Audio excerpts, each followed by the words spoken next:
Welcome to Cricket Shricket with Qasim Sheikh, powered by Badar Energy. We're covering this year's HBL PSL 11, and so far, unfortunately, the whole league has been surrounded by controversy for all the wrong reasons. We've had ball tampering scandals involving our national senior players. 𝐂𝐫𝐢𝐜𝐤𝐞𝐭 has been banned for 2 matches, found guilty of ball tampering. Shaheen Shah Afridi, our ODI captain, has been found guilty in breaching security rules in the hotel where it was not allowed for players to be bringing people to the hotel. And as well as that, we have had issues even up till yesterday where the game was called off between Peshawar Zalmi and Islamabad United. And the reports have suggested that the rain had stopped for quite a few hours, but the massive drainage issues at Gaddafi Stadium, the covers were blowing, the ground staff were falling on the ground. Again, it is an embarrassment on the world stage. And we don't want to be seeing this in the Pakistani Super League. It's our prime tournament. We want to showcase Pakistan's talent, Pakistan's young talent, and we want to show how Pakistan delivers such a great tournament, which we have done in the past. But it seems like this season, things have gone backwards rather than forwards. You compare that with the IPL. Some people say that the IPL is only ahead of Pakistan due to financial reasons. They have huge budgets compared to the PSL. But is that really the case? Because these issues that we continue to see in the Pakistani Super League, is it really to do with finances, or is it to do with a lack of education, a lack of development of our players, that they should be professional?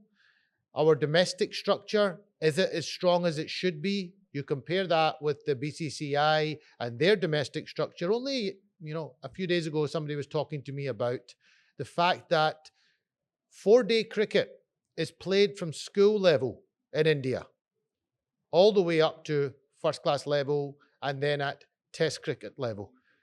Compare that with Pakistan cricket. Our players get to an international standard and then they no longer wish to play domestic cricket. Until you get your domestic structure strong, from grassroots all the way through junior ranks, and feed into your senior cricket and have that education, that mentoring, that is when you will find that players will be more equipped to play on the international stage. They will understand the responsibility that they have upon them. They are role models of the full nation. We have young children who will be watching, boys and girls, who will be watching this Pakistani Super League. And they're seeing constant scandals.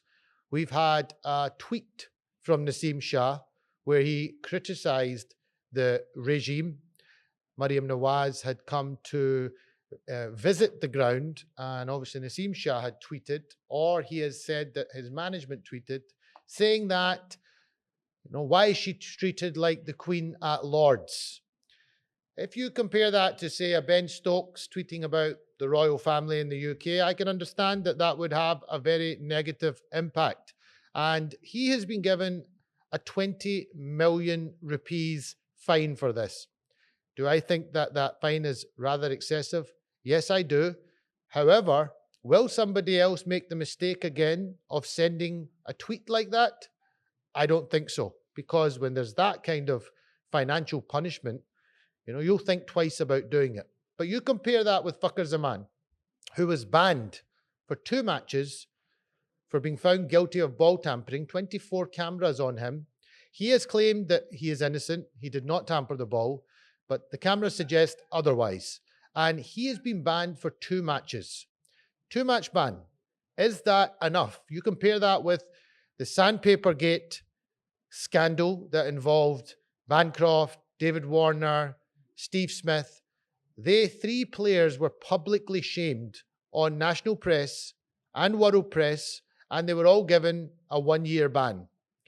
Will Australian players tamper with the ball again, or will they think twice because the punishment is severe? But if you compare that to what has just been put out as a punishment in Pakistan, 2-match ban, if I'm a youngster and I'm coming through in the system and I'm seeing that my senior players are doing this kind of stuff, then, and I only get a 2-match ban for it, I might try my luck. I might see if I can get away with it. And the worst case scenario, I'll get a 2-match ban. I'll come back after 2 matches.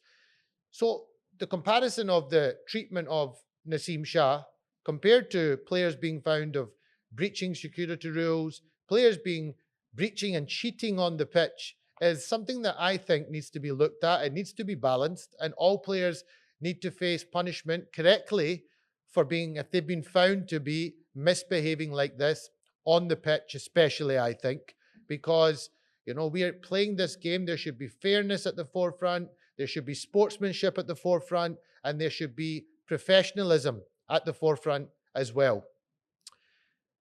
At the moment, we're talking very little about cricket and talking more about scandals, and that really upsets me because so far in this tournament, we have seen some really promising young talent coming through. Shamil Hussain, top order opening batsman. He's left-handed. He scored back-to-back 50s so far. He toured recently with the Pakistan team in Bangladesh. He was not successful there, but he is showing a lot of promise, especially in this T20 format. So that's good news for Pakistan because Pakistan is needing new, fresh batters that are made for T20 cricket. We have got the Arafat brothers, who both look like very promising talents. One is an off spinner, left arm spinner who bats as well. It looks like a very compact player, but both have power hitting ability. And these are the kind of players that we need to bring into the T20 format. We've seen Momin, who is a left-handed, left arm spinner, who has also shown a lot of promise. And these are the kind of players that Pakistan needs to start molding to bring into T20 cricket. Because if you look at Pakistan in the recent T20 World Cup, it was evidently clear that we are lacking in specialist T20 cricketers. We had Salman Aliaga batting at number 3. We had Babar Azam batting at number 4, which I don't think was his position. And if you were going to play him, they should have batted him at the top of the order. Salman Aliaga definitely, I don't think, was a one-down player to bat in that position. And if anything, maybe middle to late order. But neither are T20 specialists. We need to start differentiating between ODI cricket, Test cricket, and T20 cricket. I think the likes of Babar Azam, Salman Aliaga, they are fantastic cricketers. Babar Azam has been world number 1. We should never forget that. Yes, he has not been performing for a while, but you do not get to that position without being a super talented player, especially with the talent going around the world at the moment. But it's probably clear that he's not a player for the T20 format. A good example would be, you look at Joe Root, who plays for England. What a fantastic cricketer. Huge name in world cricket. But Test match and ODI format is his format. He doesn't play in the T20. It doesn't affect the fact that he's still a world-renowned player and respected player. I feel that Babar Azam, the likes of Salman Aliaga, they should focus on their one-day cricket and in their Test cricket. I think that would benefit Pakistan cricket significantly and build your T20 team. If you look at the likes of England in this recent T20 World Cup, they had a fresh batch of players, all new faces. Yes, still some faces that we know well. Josh Buttler was still there at the top of the order, although I think Josh Buttler is coming towards the end of his career. But they have brought in so many fresh talents, the likes of Bethel, who shined in the T20 World Cup. Then you look at India. In that World Cup, the likes of Sanju Samson, he lit up the T20 World Cup. I had concerns that India would maybe be lacking in depth or that kind of World Cup experience. But these players are developed that well through the structure that by the time they get to the international arena, they're ready to play. And this is where I think Pakistan falls behind. And I think they have to give more attention to developing their cricketers from junior level all the way through to under 19 level, and then into the first class setup, and then into the international team. Only then will we find that when players come into the international structure, they will be equipped to handle not just what goes on the pitch, but off the pitch as well. So lots of controversy. I hope that in future episodes I bring to you, I can talk more about what's going on the pitch. But at the moment, the PSL is surrounded by controversy, and that is really sad because this is our international prime tournament. It's going to all of the world, and people are looking on, and there is a lot of trolling going on social media. There's a lot of memes being made, and it's embarrassing for Pakistan cricket, and we need to get this sorted. Please remember that I am sat here in the offices of Badar Expo Solutions, who are supporting this show. We go to you live on BTV, Badar Television. You can find us on all social media platforms. We've got lots of exciting things going on here. We've got our shows, Cricket Shricket, bringing you the PSL. We have a new season coming soon of the BTV podcast, where I will host the podcast and I will speak to elite level sports stars from all different types of sports and maybe from some other professions as well. And I will go into discussions about the mental challenges you face in that journey to reach the elite level of your sport or your profession. As well as that, we have our tape ball premier tournament that is continuing to grow. So we now have 4 seasons that have been completed of the KTPL, Karachi Tape Ball Premier League, which were super successful.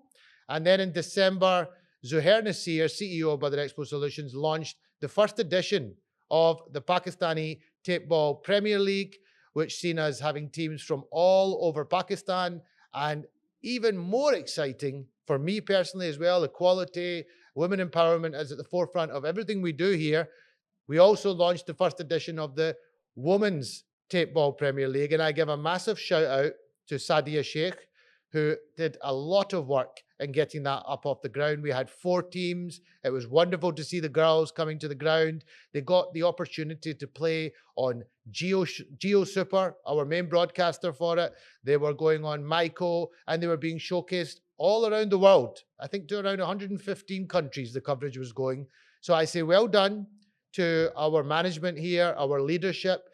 We have plans now to do another edition of the Karachi Tape Ball Premier League. And now there is plans as well to go to the likes of maybe Peshawar, Punjab, and do showcase our tournament there also. So keep your eye on what we're going to be doing and developing. But hopefully tomorrow, when I bring you another episode of Cricket Shricket with Qasim Sheikh, I will talk more about what's going on the pitch. And I'll come back to you tomorrow again to hopefully discuss the match on what we've seen on the pitch. And I really hope I don't have to talk about any further controversies. Until then, we'll see you soon. Catch you tomorrow. Allah Hafiz.